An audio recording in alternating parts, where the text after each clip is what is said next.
Welcome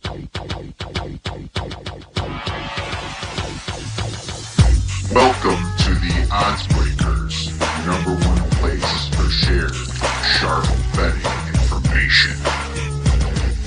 The Bears are what we thought they were. They're what we thought they were. We played them in preseason. Who the hell takes a third game in the preseason like it's bull? We played them in the third game. Everybody played three quarters. The Bears are who we thought they were. And that's why we took the damn field. Now, if you want to crown them, then crown their ass. But they are who we thought they were. And we let them off the hook. Bear down and welcome back to podcast 67 of 2018. I'm your host, Kiev O'Neil. You can tweet me at the Public Dog, and you can tweet us at the Odds Breakers. Wow, what a fantastic week we have planned for some college football and for some NFL. You know, looking at our future bets that we gave out over the summer, we really can't complain. We have the Saints at 19-1 to win the Super Bowl. We have the Chargers at 35-1 to win the Super Bowl. We have the Bears at 150 and another one at 100-1 to win the Super Bowl. And about 2 weeks ago, we gave out the Colts at 100-1 to win the Super Bowl. Lots of value in being a member, even in the off season. We have a fantastic show for you today. We, of course, go over more college football picks for the December 26th, 27th, and 28th. We also go over some of our NFL plays. And then we have Kyle Hunter back on the show to go over some of his bowl games, some of his thoughts on some of the games. Maybe he can talk you onto or off a side you were thinking about to close out the show. This episode is being sponsored by mybookie.ag. Please visit MyBookie and use the promo code TheOddsBreakers for a one-time 50% bonus. Terms and conditions apply. If you'd like to be an Oddsbreakers member and help us out with our costs, we would love to help you out. For $12.99 a month, please visit the Oddsbreakers and become a member, and you will get our picks and our premium picks before the line moves. For $2 more, you can become a patron subscriber and get all that, as well as our podcasts and many times early. And if nothing else, please visit theoddsbreakers.com and become a free picks newsletter subscriber. All right, these bowls are rolling. As I'm recording this, we just cashed our Ohio game for our premium members. And it's time to recap a little bit of our last podcast where we went over our December 22nd bowl game plays. For the Memphis versus Wake Forest, we leaned over the total. I think it was about 74. And I guess a very small lean to the Wake Forest side, but nothing too drastic there. For the Armed Forces Bowl, Houston versus Army, we are going under the total of 61. For the Dollar General Bowl, Buffalo versus Troy, we are taking Buffalo -2, and we're leaning on the over 51.5. And for the Hawaii Bowl in Honolulu, Louisiana Tech versus Hawaii, it's at about a pick-em-ish, over under 60. We lean, very slight lean to the under here, but no play as of right now for those bowls. Let's get into our next set of plays for you so you can possibly decide if you want to make a play before some of the line moves. We're going to cover December 26th, 27th, and 28th bowl games here. So real excited to get into that. There's quite a few of them. There's like 8 or 9. But like we said, going to have write-ups on every single bowl game at theoddsbreakers.com. Please check it out. And hey, if I miss something or if you have a take or a side you'd like to discuss, please feel free to tweet us at the Odds Breakers. Let's go into the First Responder Bowl. Boston College versus Boise State. Boise State's laying 2.5. Over under is at 55.5. Boston College was one of those hopeful teams to beat Clemson this year and make a run in the ACC, but they let down. Boston College had a terrible finish, losing at Florida State as well as Syracuse by double digits. You know, on the other hand, this team is very healthy compared to the Broncos, who is down some defensive backs and wide receivers. Hence the line move past the 3, down to 2.5. Power ratings have Boise State by 3 points here.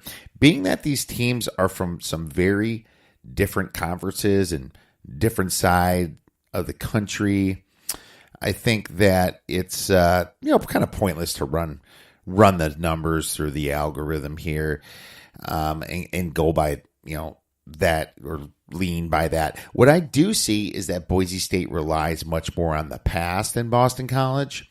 And with injured wide receivers, that doesn't bode well, right? I also see in that Boston College has a better defense. They allow 5.2 yards per play in a harder division to Boise State's 5.6 yards per play. So I think BC should run all over this team. That's why I'm leaning BC here and the under 55.5. But I'm not taking it right now anyway, because I just remember how Boise State plays in bowl games. You know, that's their thing. They destroyed Oregon last year. And that was everyone was on Oregon, and Boise State came up and beat their butts. So Rippon's a good quarterback. Don't want to mess with that one right now. The Quick Lane Bowl in Detroit, Michigan. We have Minnesota versus Georgia Tech. Georgia Tech is getting 6 points. Georgia Tech is laying about 6 points. It's been bouncing around a little bit. And the total is at 60. Lots of motivating factors here, really. It is Coach Paul Johnson's last game at Georgia Tech. He resigned, and the kids may want to send him out with a bang, right? On the other hand, it is Coach PJ Fleck's first bowl game as a Golden Gopher, and they want to establish momentum for next season here. The Gophers will be without their star offensive tackle Donnell Green and linebacker Rodney Smith due to NFL draft holdout. Never a great sign when that happens. But Minnesota had a pretty hard schedule. Finished the season pretty well, winning 3 of their last 5 Big Ten games against Indiana, Purdue, and Wisconsin. They also played well against Northwestern. If it wasn't for those 3 turnovers, it may have been a very different game because they were very close in yardage there. Georgia Tech also had a strong finish, winning 4 of their last 5 games. The Yellow Jackets are an option team that will pound the ball hard against the Gophers. But lately, Minnesota's been stopping the run. And it's just lately. If you look at the stats, it doesn't show it for the year. But we saw them play Wisconsin against Jordan Taylor and, the Doak Walker Award winner. And they stopped them completely. I mean, Taylor had, still had 120 yards, but that's kind of low for him. They stuffed Hornibrook at only 189 yards with 3 interceptions. The defense really stepped up when they had to. So looking at this Gophers team, they looked like a different team when I watched that game, and I thought they were pretty well motivated here. So, gotta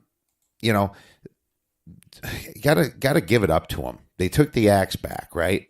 Both teams, Georgia Tech and Minnesota, almost give up about 6 yards per play on defense. But Minnesota had the harder schedule. They really have. Basically, you can't go by their defenses. They're both pretty bad there. That's why you see a higher total for a running team in Georgia Tech at 60.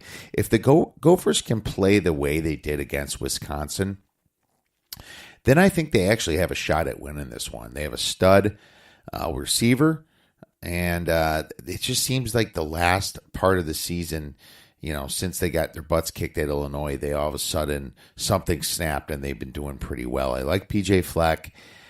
I think with the time they had to prepare for the option, they should be able to do it as a Big Ten team. Hey, Minnesota beat Fresno State this year. Very good team. Purdue, Wisconsin. Why can't they beat Georgia Tech or at least keep it close enough? We took Minnesota plus 6.5. It's at plus 6. I kind of like it down to the plus 4 range.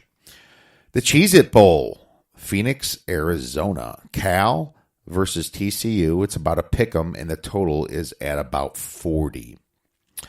Well, this is a pretty cheesy name for a bowl. And looking at these offenses, it pretty much fits the bill because there's some extremely cheesy offenses here.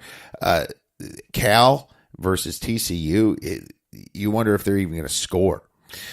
This game's going to be played at Chase Field, the Diamondback Stadium in Phoenix. The line here is telling you that we have two very solid defenses playing some just god-awful offenses, right? This is Justin Wilcox's Cal team that's had some great wins against teams like Washington, USC, and they had some bad losses against UCLA and Arizona. Both defenses allowed 4.9 yards per play or less, with the harder schedule edge to TCU, right? Neither offense averaged over 4 yards per play this year. Okay, Coach Gary Patterson has a good bowl record, 9-3 since 2005, but he's only 5-7 against the spread since 2005. I see both teams being motivated here, but it all has to do with the injury report here to me. Okay, if Darius Anderson, running back for TCU, and backup quarterback Michael Collins can't play this game, then I'm going to play on Cal. If one of them is in, then I'm probably just not going to touch it. I think the pick'em is correct. But if both players are in, I honestly think the play shifts to TCU. That's how good Darius Anderson is. He's very speedy. So nothing big, of course, though, if any of those scenarios happen. So the play right now is to wait for the injury report. December 27th, we have the Walk-On Independence Bowl in Shreveport, Louisiana. Duke versus Temple. Temple is laying 4.5 points. Over-under is at 55. Duke is a funny team. You hate them in basketball, but you love them in football, right? Man, was this Duke team good in the beginning of this season. They rolled through their non-conference, beating teams like Northwestern, Baylor, and Army. Yes, Army, right? Very good this year. The team then experienced some bad luck, losing their stud cornerback Gilbert and running back Marvin Hubbard earlier in the year. They also lost quarterback Daniel Jones for a little while during that stretch, having some losses to like Virginia Tech, to Pittsburgh. The spread went up a bit. Well, I wouldn't say big, but it went up a bit in Temple's favor due to Duke's really bad loss to Wake Forest at the end of the season. I mean, they lost by like 50. But I'm going to cross that game off. I'm going to forget about it. Due to the fact that the Blue Devils just got done playing Clemson.